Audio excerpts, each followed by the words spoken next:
Disney Star Wars planets suck. I mean, this one from Kenobi literally looks like Ewan and Hayden broke into some random construction site in Hollywood. Basically today, I'll be going over what makes the classic Star Wars planets like Tatooine, Hoth, and Mustafar work where the newer ones from Disney don't. The first thing I want to go over is how 90% of Star Wars planets since the Disney acquisition look like places you would simply drive to in the US. Takodana is a hot and humid planet with forests and lakes as well.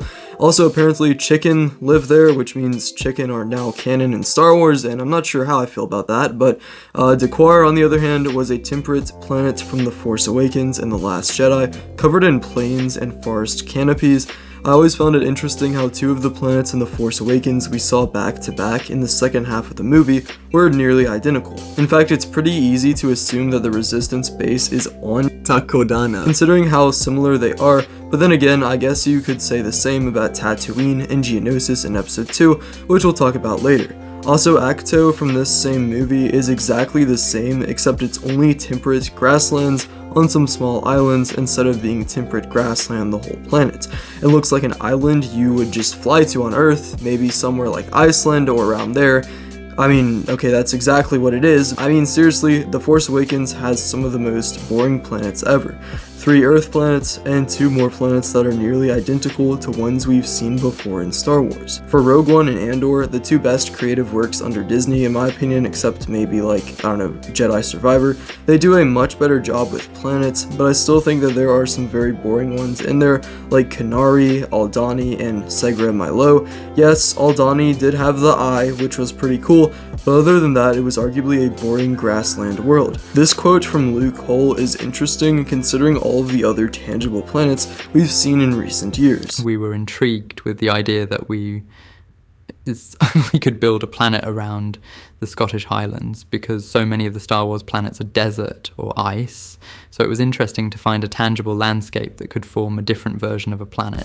And as far as the mini shows including the Acolytes that are also guilty of this, we have Sorgon from Mandalorian Season 1, Tython and Morak from Mandalorian Season 2, Mapuzo from Obi-Wan Kenobi, Plazir 15 from Mandalorian Season 3, and lastly with the Acolytes, basically every planet so far, Ueda, Brindok, Olega, and probably more in the next few episodes as well, knowing what we usually get in these shows. So why were the George Lucas planets so much more imaginative? Well, basically the mystery in this video I'm here to solve is what makes a Star Wars planet effective in being creative and cool. So for the original trilogy, even the prequels for that matter, which for the sci-fi aspect of it was based off of Flash Gordon and other similar works of the 1930s, where we got planets that took an aspect of Earth and expanded it to a fantastical scope that completely reinvents how that world would function as a society. Tatooine, for example, takes a desert and makes that to the whole planet something completely unrealistic to Earth, and also shows how the locals would react to this wearing desert cloaks and farming for moisture, etc.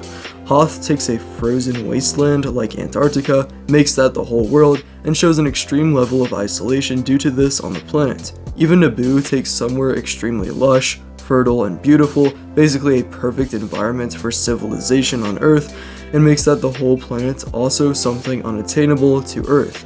The only difference between the originals and prequels is that with the expansion of technology between the 2 trilogies, George was able to expand on the actual buildings and settlements there on the planets rather than having them just be barren wastelands like most of the OG planets were. It wasn't until Revenge of the Sith we started getting truly alien planets like Felucia and Seleucami that genuinely work quite well due to them abiding by the rules of real-world biomes despite being very fantastical and different in appearance, like how you have a variety of plants and landforms. Another big aspect is the element of danger that is present in many of these locations, like Mustafar and Hoth, and even Coruscant for that matter.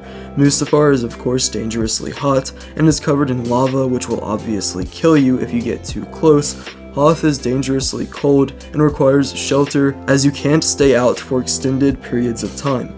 Coruscant takes the fear of a real-life city in the world, or even America, where there's a high crime rate in the downtown and populated areas, which would make being stuck and defenseless in the underlevels of Coruscant quite nerve-wracking. But why really do the Disney planets suck?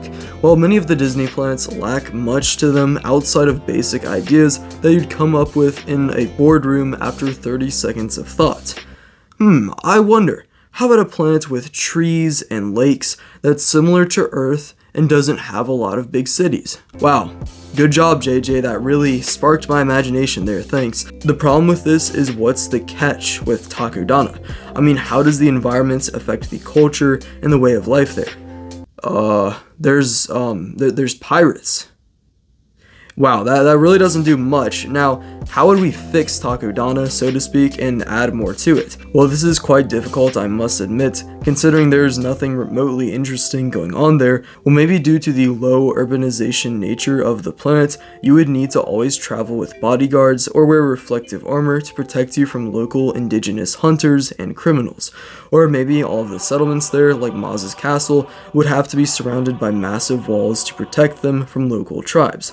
I mean, really, if the writers added an additional 30 seconds of thought to that first 30 seconds, it might have really improved the product, if you ask me. I mean, this is so contrasting to somewhere like Utapau, a dry, arid world with aquatic sinkholes under the surface, which caused the people there to build cities into the sides of the sinkholes to stay away from the unhealthy surface and extract resources from the ground and pits like fossils of massive creatures that they used to build their cities and establishments. We could even go a step deeper and look at the Utai that live deeper in the surface and are less well-to-do.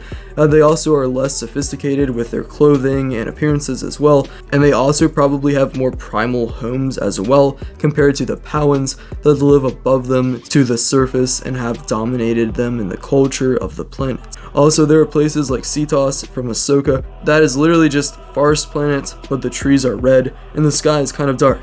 That's it. That's the whole planet. I mean, talk about boring, but okay, admittedly, I kind of like Cetos, but still, yeah. How to make more interesting new ones. Now, have any planets since the glory days actually been good? Well, here are a few since 2005 I personally find to be quite good and take in the footsteps of George Lucas. First off, the Clone Wars, which was heavily worked on by Lucas himself, actually has some of the best we've ever gotten, like Christophsis and Quartzite, which take the idea of crystals and mining and make that into a very interesting and unique environment. Also Umbara and Abafar, which take the concepts of nighttime and a void to a masterful level. Also, Umbara plays around with some concepts like bioluminescence and things like that, which make it pop out even more. Mon Cala is literally an underwater planet with underwater inhabitants, which is the only time we've ever seen this in Star Wars, off the top of my head. It's also funny how we get an episode called Water War from the show called Clone Wars, which is even a part of the series called Star Wars. Confusing this video is. From Battlefront 2, the coral reef planet Pelio, I honestly don't know how to say that, but Emperor's classified observatory is buried on the planet Pelio. It's one of the best planets ever in Star Wars, if you ask me. I just think it's really interesting and unique. Scarif from Rogue One takes the concept of a tropical beach and makes that the whole aesthetic of the planet, which is a very unique idea we never really saw in the Star Wars saga, other than a little bit of beaches on Kashyyyk. I feel lost. Maybe it's because you haven't shopped at DBBH store, which now has a brand new summer drop with 10 different products. What?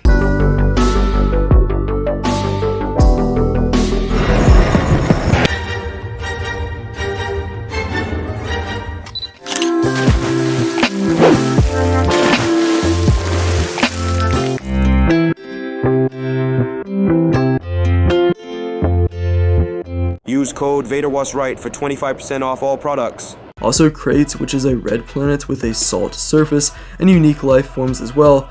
Narkina 5 does an interesting thing with a massive prison making up most of what we see of the world, because remember, the planets can be based around the buildings and architecture of Earth too, like with Coruscant or Naboo, rather than the actual environment. I think this bamboo planet from the Acolytes called Kofar has potential, but definitely not much, as it is basically just stealing the catch of Kashyyyk, where the inhabitants of the planet are furry and deadly beasts of the jungle, except here it is a bamboo forest rather than a jungle world. In conclusion, to make a new, valid Star Wars planet, you need something that doesn't repeat a planet we've gotten before, or make a variation of it so close that there's no point, and it needs to either be an extreme exaggeration of an isolated area on Earth, or an extreme exaggeration of some physical concept like nighttime on Umbara or emptiness for Abathar, rather than something that is realistic to large portions of the Earth, or boring like Earth but slightly tinted gray, as is the case with Peridia. And to take it a step further than that, you need to find a way to have the planet have some kind of catch, an aspect that relates to the environment, which affects the way life and culture on the planet functions. For example, a dangerous lava environment like Mustafar, which makes the locals wear gas masks and large suits of protection. And I know someone in the comments is going to say, at the blank timestamp, I mentioned I would talk more about Tatooine and Geonosis later, and never actually did. Well, turns out I kind of just forgot about that in the script, but I will say that Geonosis is basically Tatooine, but with more rocky formations with this alien sort of termite mound look, and also it has the unique aspect of the bug people, the Geonosians, that makes it a lot more interesting and unique in its own sense.